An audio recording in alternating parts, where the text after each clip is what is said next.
Welcome to the Mifratech.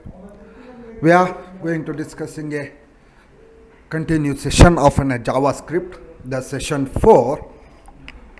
In previous sessions, you have seen a JavaScript classes, inheritance, polymorphism, and many more. In first two sessions, you have seen an introduction. Let's start with the session 4. JavaScript cookies. A cookie is an amount of information that persists between a server side and a client side. A web browser stores this information at the time of a browsing. A simple way to get a data and to get in a value, the similar value will be entered. A cookie contains the information as a string, generally in the form of a name value pair separated by the semicolons. It maintains the state of a user and remembers the user information among all the web pages. This is how cookie works.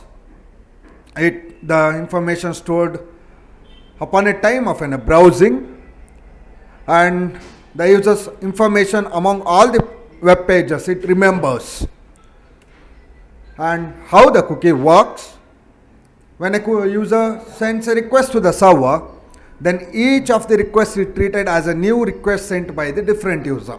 When we are clicking on a website, it requests like each time as a new cookie, new request. So to recognize the old user, we need to add the cookie with the response from the server. Now whenever a user sends a request to the server, the cookie is added with that request automatically. Due to the cookie, the server recognizes the user. When we are writing in a code, automatically it can be generated by the browser. When we are adding, it will take the one time. You can see the diagram: web browser and the server, the request, response, cookie, then it will goes on request plus cookie, then response plus cookie, and it go for the n times when we are closing the browser. How to create a cookie in a JavaScript? It is easy by using a document.cookie. The following syntax is used to create a cookie value. Document.cookie is equals to name is equals to value, the data which has been entered. JavaScript example, like we are entering in a value, we are writing in a whole HTML code with the JavaScript.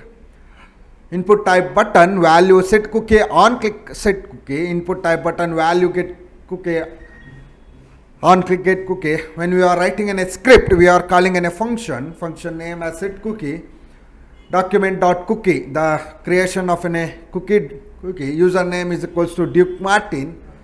Then again we are calling in a function called get cookie. If document.get cookie length not equals to 0, alert document.cookie, else alert cookie not available. You can try this code.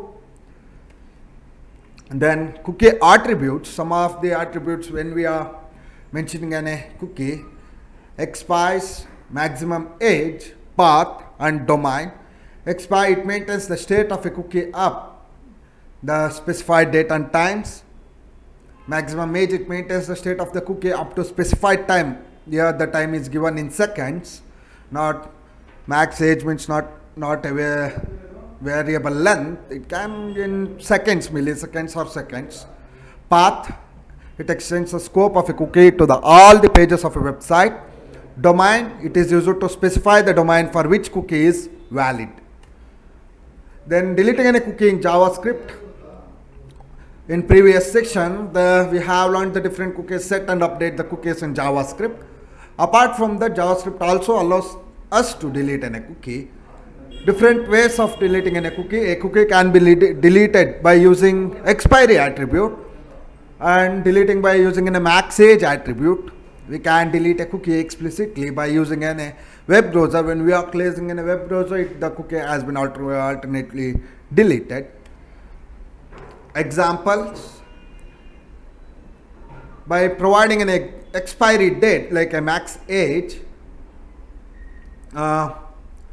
Here you can see a script function set cookie, document.cookie name Martin Roy, expires Sunday 20th August of 2000 12 o'clock at UTC standard time, and then we are getting in a cookie function here. The cookie will be expire on that day and time. Next, JavaScript events. The change in state of an object is known as an event. In HTML, there are various type of events which can be represent some activities is performed by the user by the browser. When JavaScript code is included in HTML, JS react over these events and allow the execution. This process of reacting over the event is called event handling.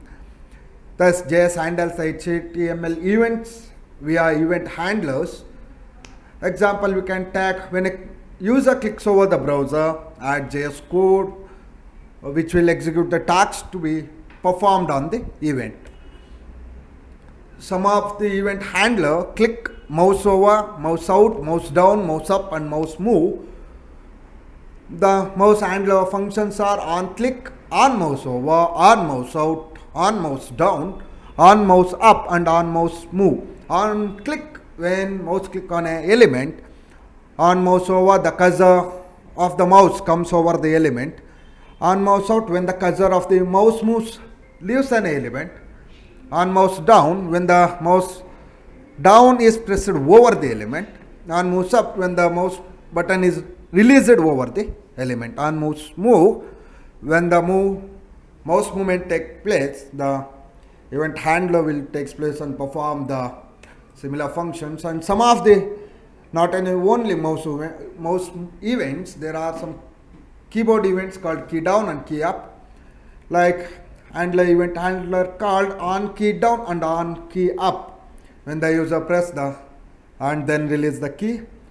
Form events, some of the form events when we are using an event handler, here you can see event performed is focus, submit, we can the submit button, blur or changing a file. On focus, for focus, when the user focuses on a element. Submit, on submit, when user submits the form. On blur, when the focus is away from the form element. On change, when a user modify or changes the value from a form element. Window or document events, load, unload, and resize. When the browser has been resized or browser has been minimized or maximized, it will work with the events. Load, unload, when the browser finishes the loading of the page. Unload, on unload, when the visitors leave the current web page, the browser unloads it. Resize, on resize, when the visitor resizes the windows of the browser. On click event, the on click event generally occurs when the user clicks on element. It allows the programmer to execute a JavaScript function when the element gets clicked. This event can be used for validating a form, warning message, and many more. Using JavaScript, this event can be dynamically added to any element. It supports HTML elements except HTML head, title, style, script, base, iframe, video, break, meta tag, and parameter. Means we cannot apply on-click event on the given tags. Here in these tags, HTML head, titles, script, meta, we cannot add these on-click element. In HTML, we can use the on-click attribute and assign a JavaScript function to it. We can also use the JavaScript's add event listener method and pass a click event to get for a greater flexibility. The syntax: add event listener method. In HTML, event onClick function. In JavaScript, object.onClick is equals to function myScript. In JavaScript, by using an add event listener method, object.add event listener, click myScript, the script has been used. And double click, DBL click, we used to represent add event listener. We can use the on DBL click attribute to create a double click event. Syntax: in HTML, element on DBL click is equals to function. In JavaScript, object on DBL click is equals to function, and the myScript, the script has been written. In JavaScript, by using an add event listener, object that add event listener dbl click comma my script. JavaScript onload event, some of the performance has been done. In JavaScript, this event can be applied to launch particular functions when the page is fully displayed. It can also be used to verify the type of a version of the visitor's browser. We can check what cookies page uses by using the onload attribute. And on resize event, the client width, height, window.outer width and window.outer height events. Inner width, inner height, client height. On resize is a simple example called as when the browser has been maximizing, minimizing when you resize it.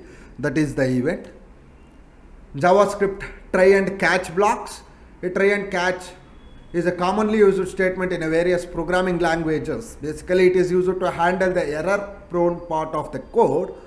It initializes tests the code for a possible errors it may contain, then it implements actions to tackle those errors if occur. A good programming approach is to keep a complex code within the try-catch statement. Let us see what is a try and a catch statement. Try statement, here the code which needs a possible error testing it kept within the try block.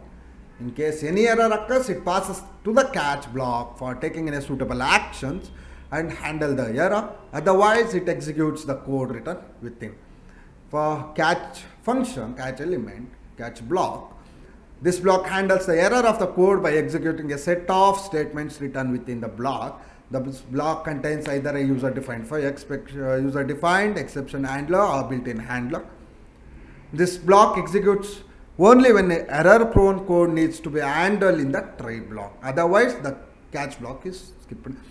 The main difference between the try and catch blocks are where the try block, it kept within the try block. When the code executed in the catch block, it is a set of statements. If in try block, in any case, any error occur, it will be passed to a catch block. If any error is not there, the catch block is being ignored. These are the simple codes of the JavaScript in the last 4 sessions what we have discussed. For any more language, you can visit the mifratech.com. You can learn many other languages, and thank you for watching this video.